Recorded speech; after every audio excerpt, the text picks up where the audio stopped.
So, you know, the natural clays that you get are going to have varying degrees of aggregate, and you're not even sure what kind it is, but you know, you figure out how to make it work. So when you're formulating this,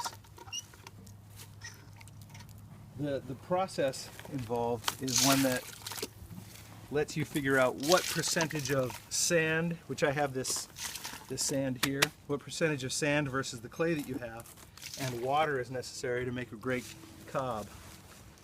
And what I'm going to work on right now is really just a slip. But now feel how dry it is here, and then reach your hand in there and squish that around and see what happens. Yeah. All right, it's already getting malleable. Yeah, now it's basically becoming a mud. You find these hard parts. These hard parts are like, you know, solid, hard, almost, you know, you keep mashing it around and you'll get even those pieces to come loose and start to become part of the slip. Now, slip is really like a paint when you're done with it. It should be a paintable kind of clay. So what you're going to do is you're going to paint it on bricks or cement surfaces, and it will go in and sort of mechanically bond to the pores in the cement piece. And then when you put your cob on, the cob sticks wonderfully to the slip. So it's like a glue between cob and a cement surface. Okay. That allows you to put a cob stucco over a cement wall, or in this case, we're just going to stick bricks together. Now, if you're stomping clay into cob and you run into one of these with your heel, it doesn't feel good. So it's probably pretty good to come in here and sift out these really hard, solid, that's a solid piece of clay, and get those out. But you know, it's a lot of sifting. So sometimes what people will do is they'll fill this up with just enough water so that they can get it to a mud-like consistency, knowing that they're going to add the sand back in and that's going to dry it up a bit. Because you can't really cob with something that's soupy, but you cob with something that becomes a nice mud, like in the case of much thicker than even this, right? Okay. So you can actually fill your bucket and all your clay with a little bit of water and get these hard chunks out. It's really easy to tell what's hard at this point. I can just reach in here and get it.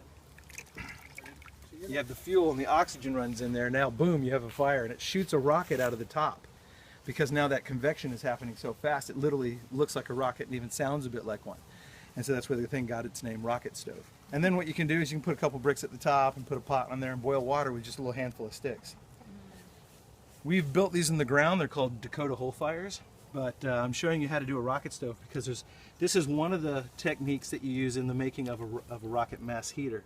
And even though we don't live in a world where we might need rocket mass heaters in our houses, if you created an earth-burned greenhouse and you wanted it to be a little warmer through some serious cold snaps, all you'd have to do is light up a 5-gallon bucket of sticks, and it would go the whole day, if not 2 or 3 days here. 5-gallon bucket of sticks keeps your tropicals alive in a greenhouse. That's beautiful, right? I mean, you don't have electricity, you don't have all this BS, you just have to worry about the venting of heat. Because, you know, even in the winter, buried in the snow, you can have tropicals growing in a greenhouse, and you can kill them from too much heat if you don't vent your heat, because you're literally creating a solar cooker. Okay, so you have to know about venting air and regulation of heat and temperatures. But if you do most of that with zero electricity and no extra technology, then there's nothing to break, right? And you can build it yourself and monitor it yourself, so that's really good. So what we're going to do is, when you lay these things out, let's go ahead and let's lay them out right here. Let's put we'll put like 3 here and 3 next to it. Let's get that thing off of there. Let's go ahead and turn these sideways. But I'm going to dip these in slip. So what you're going to do is you're trying to limit the amount of oxygen that can come in here any other way than the hole that you provide for it, right? Right. Now, a slip brick, you only really need to paint it on the edges. So you don't need it in on the flat surfaces. Like that. All right. Let's get that next one. There you go, and we'll do the other side. Do you do anything to these bricks? No, right? No, I'm just going to leave them on there. Now, if you're doing this, you can put that in place if you like. Get your hands all muddy. So, come in here and everybody grab a brick and stick it in place. There you go. Phil, let's put that one sideways along the edge there so we can see how far that's going to go. Sideways along the back. Yeah. And we don't have enough space for a full brick there. So you might cut one of these sometimes, but we're just going to go ahead and nudge it off. Nudge that little end piece off. There you Man, go. that's stuck. It starts to really stick right away. God, that's wild.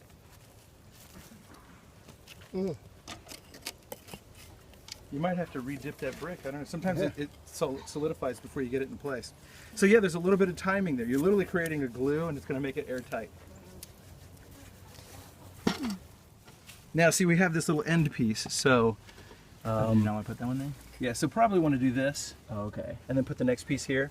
You know, when the bricks don't line up perfectly, what you're really just trying to do. Oh, also the one on the end here doesn't need to be here. Yeah, that's our entranceway. And we could have made a bigger base. We could have made a bigger base, yeah. And this doesn't have to be this big, you know. Yeah. I'm just trying to make it work with the bricks that we have. Right.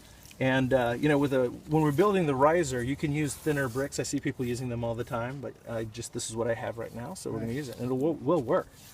So now let's get a whole bunch more bricks. The first thing to do here is realize, yes, duh, this needs to be in here. Okay, we do that. We don't want you to do that on that one, because now we're going to create. There you go. See this? We're going to start creating our little riser that comes up. Okay. Yeah, let me dip that It's second. like a house, like Play-Doh. Yeah, that's exactly it. Wait, can I touch the... Yeah. Well, you should make a brick. Yeah, there you go.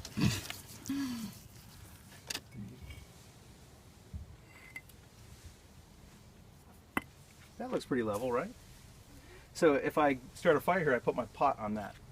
See how that works? Now I've got all that you do not ever want to constrain the amount of exit holes. If you've got 7 inches here, you need to have at least 7 inches here, right? Because if you have 6 inches, you have backup and then you have smoke coming out of here because it can't get out fast enough.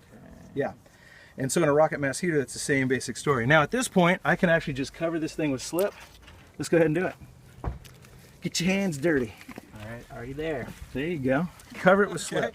So what natives probably did was more like a Dakota hole fire. Because first of all, that means that you're using so little material, you don't have to lug around a lot of wood and sticks and go find that stuff. You can cook all day on a handful of sticks.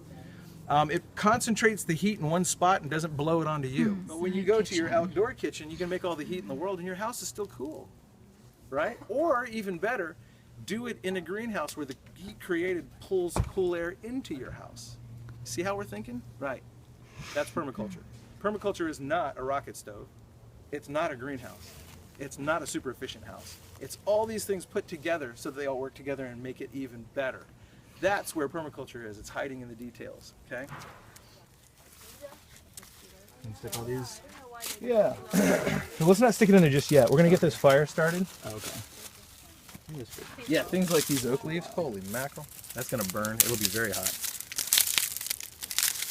We'll see how this goes. Does anybody have a lighter? I do. I'm never one with a lighter. I don't have that stuff. By the way, this is lichen, but this is called usnea.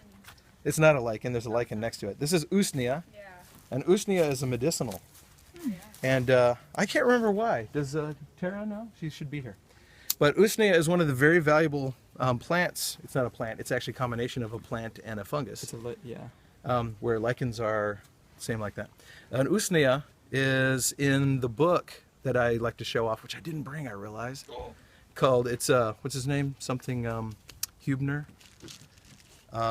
It's called Herbal Antibiotics. I do believe this is an antibiotic. No way. We're going to talk about Cedar rhombifolia, and we're going to talk about this one, usnea. Actually, usnea might be the antiviral. But we can look that up on the computer. Yeah, light her up. What's the book called? It's called Herbal Antibiotics and Herbal So Antivirals. exciting.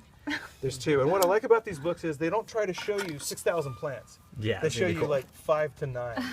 And that's why they're awesome. And you know what's funny? No way. At least half of those plants grow wild here. No way. Look, it's already smoking. No way. Wow. Don't breathe it in, but paint yourself with it. Wow. Wow. Those mosquitoes Let me get out. my swetter out of the way. Tons of fire, so someone else get in there. What? You want to burn the sweater? You want us to burn the sweater? What? Get easy sweater. Wow. Yeah, that smells really good too. Now, So any kind of tree trunk? any kind of what?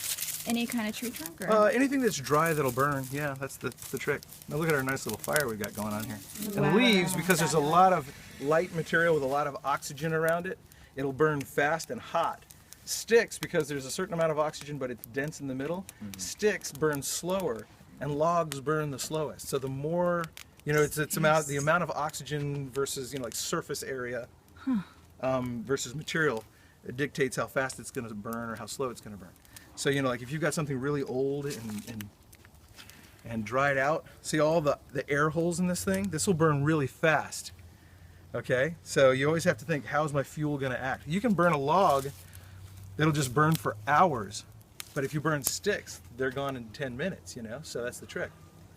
Now what we're going to do is, I'm going to actually start putting these sticks down here. Well, this would be really good for like wok cooking and. Oh, there are people that use rocket stoves as a forge and a foundry. Right. So they're actually doing blacksmithing work. Smith. Yeah. Doing blacksmithing work with one of these. They make these long hooks and they hook what they're going about to work on the hook, and they drop it down in there. And this in a rocket mass heater, that's about 1,500 degrees in the burn chamber. Then they pull that 1,500 degree glowing red thing out, start pounding it, work it, drop it back in there. So instead of sitting here with a bellows the whole time or a machine running your bellows, you just have natural convection doing it. You have that excess heat in the greenhouse. See, greenhouses, if you don't have some way of heating it at night, they just lose all their heat. So you have to have something to hold that heat on, or a heater in there. Now, a lot of times what keeps a plant alive is that you're keeping the wind off of it. So the stagnant air is actually warmer than the moving air outside. That's cool, I get it. But if you have a super tropical you're trying to grow here and it's 30 degrees, it is not going to live. It will totally freeze out. So you just light a little fire like this and the mass radiates the heat slower versus all the heat right now and then it's gone and the whole night it has to live off that little bit of heat. You create one of these and that mass that runs through that pipe, and the mass is the cob you throw over the pipe or sand or whatever. We'll talk about it. And that just sits there and heats up, and when that's hot, you walk away and it will literally radiate for a day and a half, 2 days. So how long would it take to heat one of those up? Give them a couple hours or something? For some reason our fire went out. I wasn't watching it. You know For about us, that? this for me. It's soup! Like I collect like. So sometimes it smokes like this, you just go, So Oh, here, Alex, I got the. oh yeah, do it. Yeah, what? Any tip for soot on the pots? So. Oh yeah, just put another piece of cast iron on it. You put your pot on the cast iron. Yeah. Just basically you'd want it a little bit higher. I think there's a point where you realize I'm just making this thing higher and it's not getting any better. Yeah, and You know what I mean? So You just like kind of right play with now, it. that's not a bad height. A lot of people make them even shorter than that. So that's not a bad height. For me, I would go 1 or 2 courses of bricks taller. So I would go to about here. Well, let's see here. 1, 2, yeah, about here. So you were talking about the different kinds of bricks. Yeah, like fire bricks can take a whole. They're very dry. They're almost just like compressed sand, to be perfectly honest with you. So they can take massive amounts of heat, and they won't explode on you. Where other regular bricks have other things in them, like I want to say clay and maybe a little moisture content. I don't know. Steamy off the top of the pot here. I'm going to put the handle over here because the heat's coming out right at your handle. Yep. And have you ever noticed that humans love fire? What is that with us? So I didn't have firewood one time, and we had a camp, and I took a candle and I put it in the middle of the fire pit. I thought I was just going to be, everybody would just laugh at me. And I lit the candle, and next thing you know, there's 20 people sitting around this fire looking at the candle, talking. And I went, we just love fire. Nobody laughed at it one bit.